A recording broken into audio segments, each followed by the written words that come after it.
गाजीपुर गांव में एक सरकारी स्कूल में रघुपति नाम का एक आदमी अटेंडर के रूप में काम करता था और उसी से वो अपनी बेटी अनामिका का देखभाल करता था।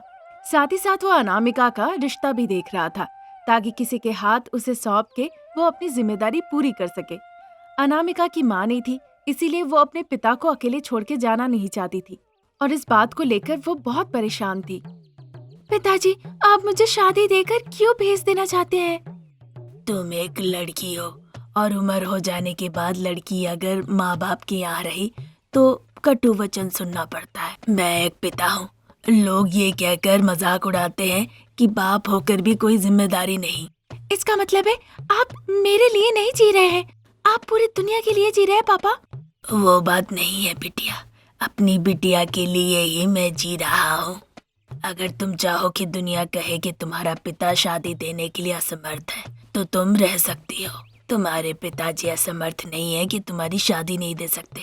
तुम्हें ससुराल जाना होगा, पति बच्चे के साथ तुम्हें खुशी खुशी जीवन बिताना होगा। ये सब कुछ तुम्हारी माँ स्वर्ग से देखकर बहुत खुश होगी। मैं तो क्या पिताजी, कोई भी लड़की इस दुनिया में अपने पिता योग्य नहीं है ये नहीं कह सकती। मैं शादी करूंगी भी। सुन के खुश हुआ। ऐसा कह के वो अनामिका के लिए रिश्ता ढूंढने लगते हैं। अनामिका घर का काम करती थी, खाना बनाती थी, टाइम पास के लिए टीवी देखती थी और कभी कभी किताबें भी पढ़ लिया करती थी। उसी गांव में प्रसाद और शारदा एक दंपति अपने बेटे रमेश के साथ रहने आते हैं और एक घर भाड़ा करके रहने लगते हैं। प्रसाद और रमेश कूली का काम करने चले जाते हैं। शारदा नौकरानी का काम ढूंढते ढूंढते रघुपति के पास जाती है। रघुपति और शारदा दूर रिश्तेदार के भाई बहन थे। जैसे वो एक दूसरे को देखते हैं वो रोने लगते हैं। कैसे हो भैया? मेरी बात बिना सुन के जिसे प्यार करती थी उसके साथ चली गई, अब वही मुंह लेकर यहाँ वापस आई हो। 25 साल हो गए, फिर भी आपका गुस्सा कम नहीं हुआ भैया? वो गुस्सा नहीं था, चिंता थी। प्यार करने में दिक्कत नहीं है, ना ही गलती है, पर तुमने तब बताया था जब शादी के मंडप में थी। ये गलत है, पर अगर पहले बताई होती तो सही इंसान देखकर शादी देते हम। माफ कर दीजिए भैया। आओ आओ बहन, अंदर आओ। ऐसा कह के वो अपनी बहन को अंदर ले जाके सोफे पे बैठाते हैं। अनामिका को बुला के बताते हैं कि ये रिश्ते में बुआ लगती है। अनामिका को देखते ही उसे लगने लगता है कि वो उसे अपनी बहू बना ले। इस बारे में वो रघुपति से बात करती है। रघुपति भी खुशी खुशी तैयार हो जाते हैं। फिर रमेश और अनामिका की बहुत ही धूमधाम से शादी होती है। तीसरे ही दिन रघुपति जब बगान के पेड़ों में पानी डाल रहे थे, एक सांप आके रघुपति को डस लेता है। देखते ही देखते रघुपति की जान चली जाती है। अटेंडर की नौकरी रमेश को मिल जाती है, जिस वजह से शारदा और प्रसाद की जिंदगी भीख मांगने के स्तर से लोगों को मदद करने के स्तर पे आ जाती है। इस घर में अनामिका बहू तो बन के आई, साथ ही साथ एक रसोइया और नौकरानी भी बन गई। एक दिन शारदा ताजा ताजा सब्जियां लाने के लिए पैदल बाजार जा रही थी। तभी लौटते वक्त उसे पंडित जी मिलते हैं। शारदा जी, आपको मैंने कहाँ कहाँ नहीं ढूंढा, मैं क्या बताऊं। क्या बात हो गई पंडित जी? आपके बेटे की शादी हो गई, एक रिश्ता है जो दहेज भी देंगे, क्या कहती हैं आप? जैसे ही पंडित जी दहेज की बात करते हैं, शारदा का चेहरा तो जगमगा उठता है। शादी तो नहीं हुई है और कुछ भी नहीं हुआ है, आप बस रिश्ता तय कीजिए, फिर लड़की को शादी करा के यहाँ भेजिए, तब तक सब ठीक हो जाएगा। बहुत अच्छी बात। आप कहाँ रहती हैं? पंडित जी, रघुपति का घर किसी से भी पूछिएगा, दिखा देगा, और आप भूलिएगा नहीं, रिश्ता पक्का कीजिए। ठीक है बहन, पर शगुन देना मत भूलिएगा। ऐसा कह के पंडित जी चले जाते हैं। जैसे ही दहेज की बात सुनती है, शारदा मानो की खुशी से घर लौट आती है। घर का सारा काम काज करके थक हार के अनामिका डबल सोफे पे लेटी हुई थी। अब लालची शारदा मनी मन कुछ परिकल्पना करती है और फिर सोचने लगती है। अगर मुझे अमीर बहू चाहिए तो इस कचड़ा बहू को हटाना होगा। ये बात अगर छुपा लूं आज तो कभी ना कभी तो बाहर आएगा ही, इसलिए मुझे इसे परेशान करना होगा ताकि ये खुद ही चले जाए। फिर अमीर बहू रानी पैसों का माला पहन के इस घर में आएगी। ऐसा सोच के वो किचन से तेल लाके अपने मुख्य द्वार के सामने उसे गिरा देती है।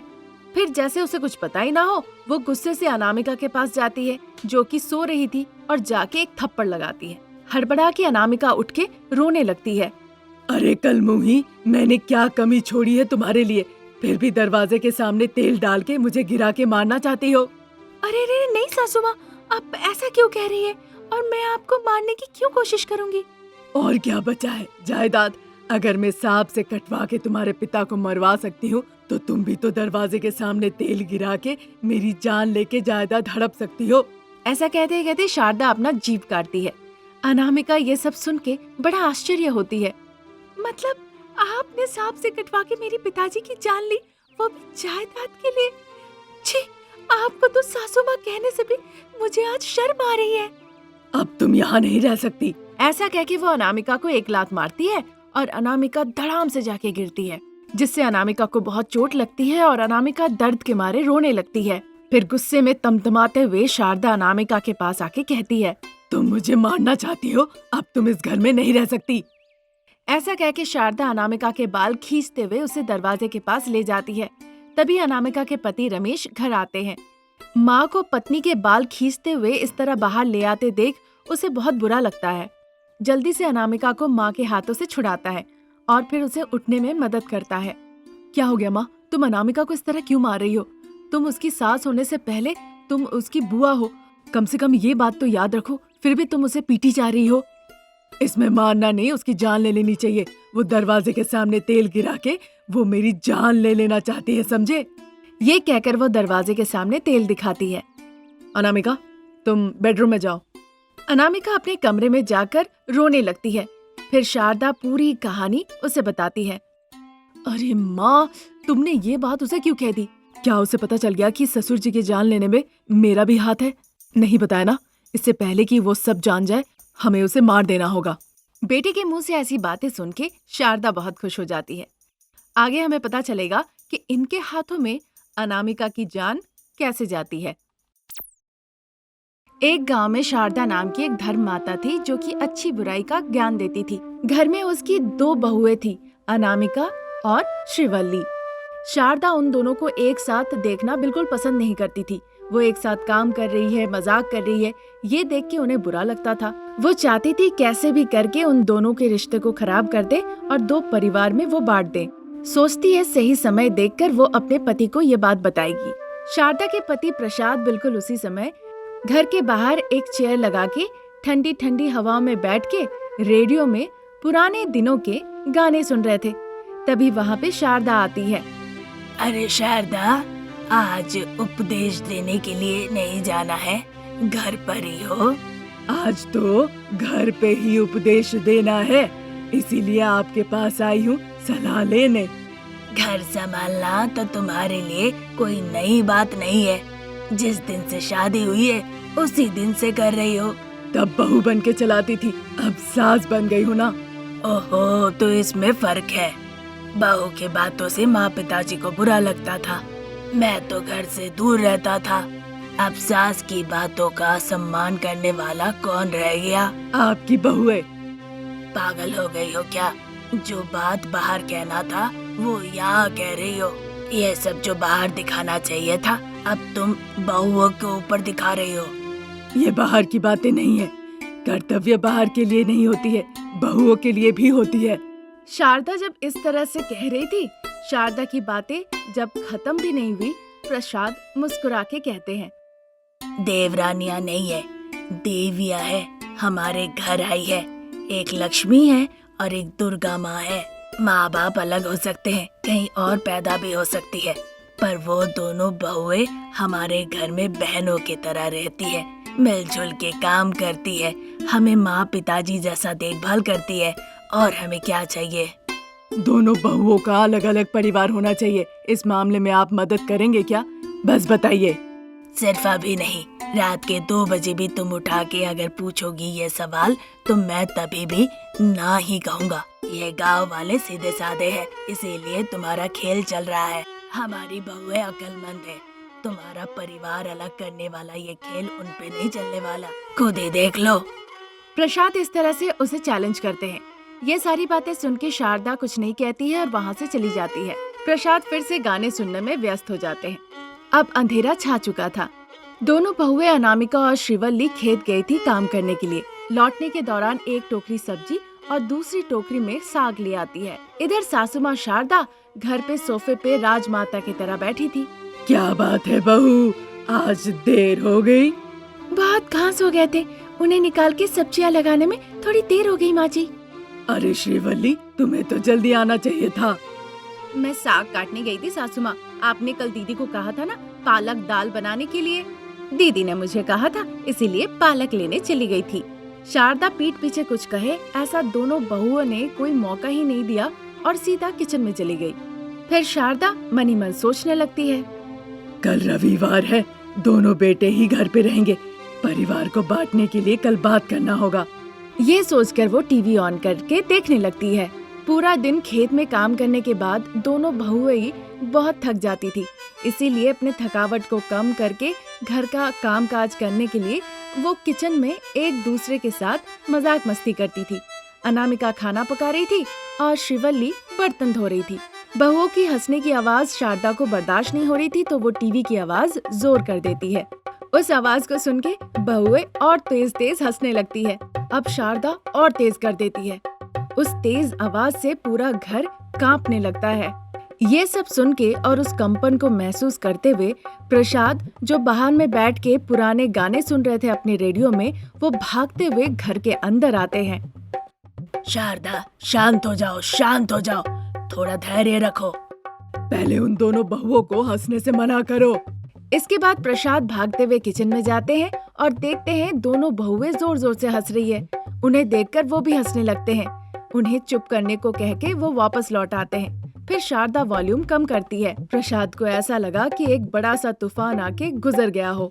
दोनों बेटे रमेश, सुरेश, पिताजी प्रसाद, दोनों बहुएं अनामिका और श्रीवल्ली एक साथ बैठते हैं रात के भोजन के लिए।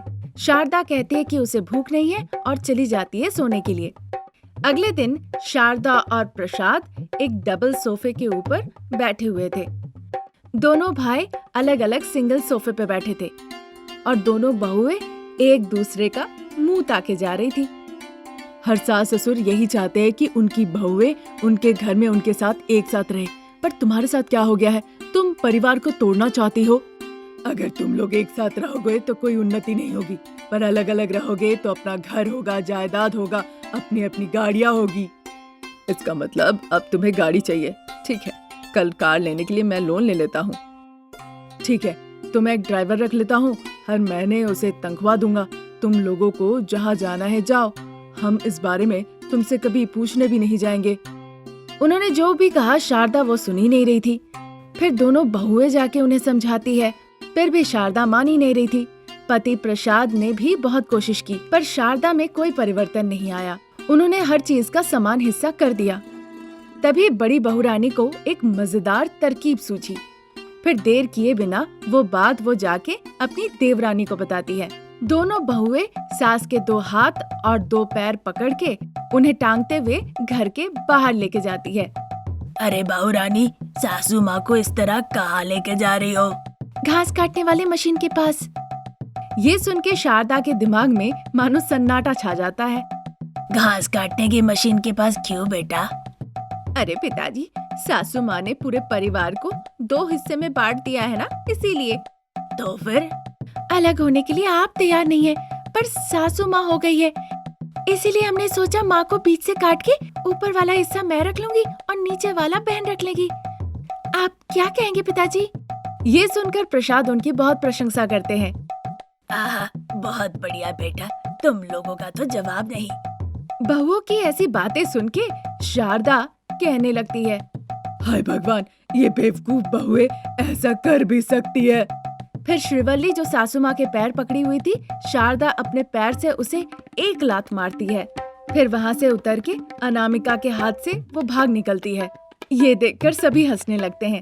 उसके बाद से शारदा ने फिर कभी दोनों बहुओं को अलग करने की बात सोची भी नहीं।